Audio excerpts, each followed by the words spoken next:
Good morning, Solo Sue here. It is day 2 of my 19-day Panama Canal cruise. It's a sea day, and there's a lot of activities going on around the ship. That's the one thing I noticed when I was looking through, on the app, the Medallion app, you can see the activities timeline. There were a lot of activities on the sea days. A lot of activities that I don't typically see on Princess. So that should be interesting to go and see. There's also the fitness classes, and I am going to try and make some of those. So I'll let you know what happens. It was breakfast on the balcony. The ducks are all ready for assembly. And now everybody's ready and it's time to hide some ducks.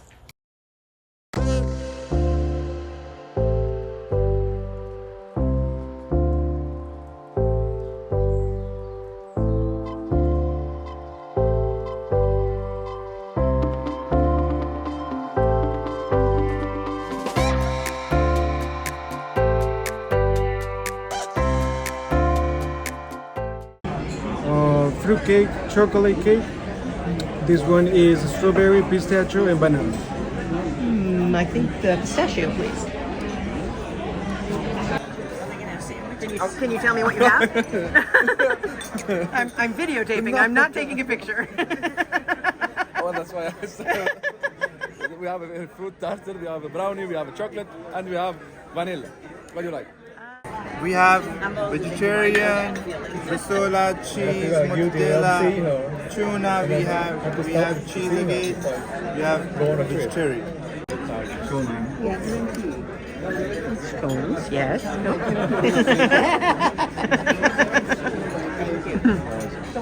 Are they blueberry scones? No, Ice water. Green tea. Yes, please. Both? Yes, please.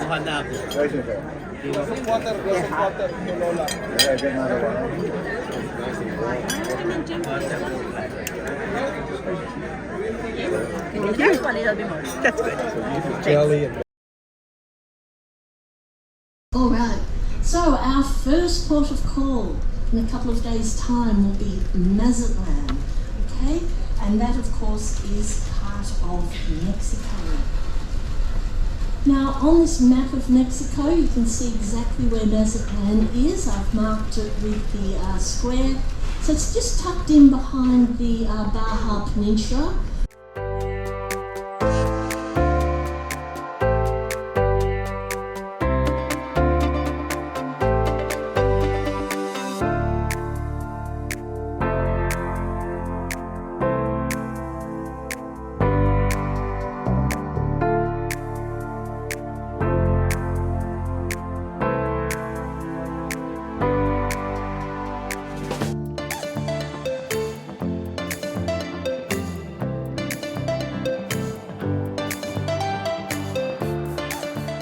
Tiramisu and the Rochelle. Okay. The small version of the Rochelle. Okay. I'll be back. This looks really okay, good. It's interesting. What they put this in? It's got like a lid to close it up. It looks like a mason jar. It's like a mason jar. And that's the Rochelle. Interesting. Look at that. What? And the This one Rochelle under here here is this one. Pokes through the hole. Hello, travelers. It is the end of day 2 of my 19-day cruise on the Emerald Princess to the Panama Canal and up to New York. So, today was a busy day actually, but it's still a relaxing day, and that's kind of what I needed. I had breakfast delivered at 10 a.m. and I had them set it up on my balcony, and it was lovely to sit there and eat breakfast and watch the wake of the ship. The wake of the ship is actually pretty noisy. Not sure it's quite as noisy if you're in sort of the side balconies, but from here it's pretty noisy, and I'll put up something so you can hear it. But yeah, I was kind of surprised at how noisy it is. It's not noisy at all when the door is shut, but sitting out there you will definitely hear the ocean as we're traversing through it. I like it personally, but it's just something to keep in mind if that might bother you. I went out to had afternoon tea. The line, oh my goodness, the line. It is extremely popular on princess ships, I have noticed. And this was no exception. If you go into the app, you know, you can bookmark something you're interested in and it'll tell you about it. I think it gives you an alert or something. Every single sea day, which is when they have afternoon tea, it was to the point where you couldn't bookmark it anymore because it had reached capacity. Mind you, bookmarking it doesn't give you a reservation or anything. It just sort of lets them know how many people are planning to attend, theoretically. But yeah, it's very, very popular. The line was from the restaurant all the way past guest services and into the casino, like probably halfway into the casino at one point. And I was standing in line at guest services trying to get something done, and eventually the line died down, and I happened to notice that the line was pretty short, and I mean that sort of in a relative term because it was just at guest services. And I thought, well, you know what? Maybe I'll hop in.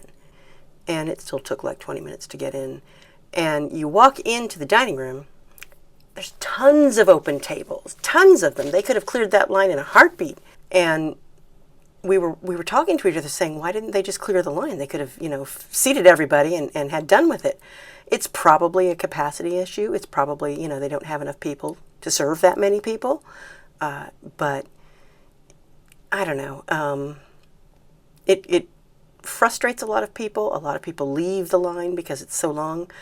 I like afternoon tea, you know. I really have gotten into tea of late, especially being on the British cruises.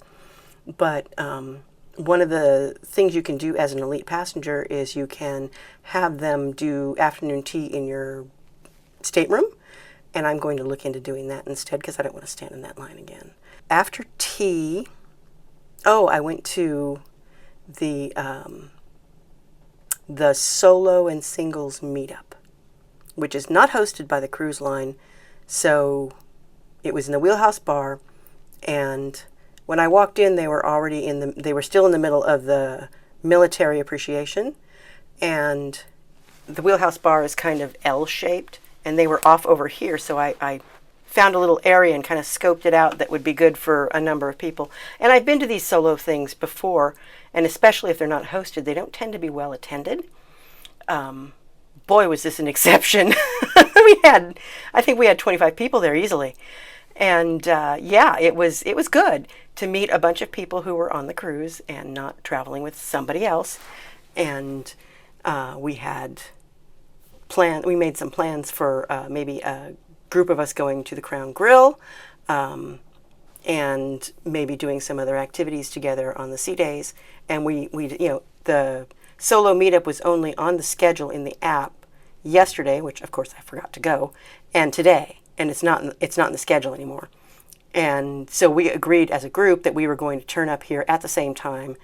You know, any of us who want to turn up and just meet, and that way we can sort of keep a continuity going, and we can make plans and do things as groups of people if we want to. And I think that's going to work out really well. So that was most of my evening. I also assembled the ducks and met another solo traveler while I was doing that by accidentally stealing his table. He was off doing, they had like a ring toss game going in the piazza, and I like to do my duck assembly out of the cabin because the desk here, you can't see it, but it's got my laptop and a whole bunch of stuff on it, and so it's not really conducive to being able to assemble the ducks there. And so I usually go out to, you know, over by the International Cafe or something where the tables are good sized and you can actually have enough room to put them together, because I have to attach their little tags. And I went and sat down at a vacant table, and he was apparently off doing the ring toss game. And he came back and sat down, and I'm like, oh, did I steal your table? And he's like, it's okay, I'm by myself. And I'm like, okay, well. And we struck up a conversation, and that was fun. And I mentioned, he asked about whether we had a solo meetup of any kind. This is his first cruise, and he's going by himself, and he chose this 19-day cruise. And it's funny because I had talked to someone that I met at the hotel the day before, and she was in the same boat. It's her first cruise, she's going solo, and she chose this cruise. So apparently this one is big with solo cruisers based on the turnout we had, which is kind of surprising to me because, I mean, I know when I started my first cruise, it was not a 19-day cruise. It was probably a 5-day cruise. So yeah, gotta make sure you like it before you're stuck on a ship for that long, right? But he said that it appealed to him to be on a cruise where we had this mix of port and sea days. And that was actually one of the things that drew me to this cruise as well, is I really liked the mix of you know, you get like 2 days of being at sea, and then you're in port a couple of days, and then you're in sea a couple of days and stuff. So you have this nice rhythm that you get into. So yeah, I thought that was very interesting though.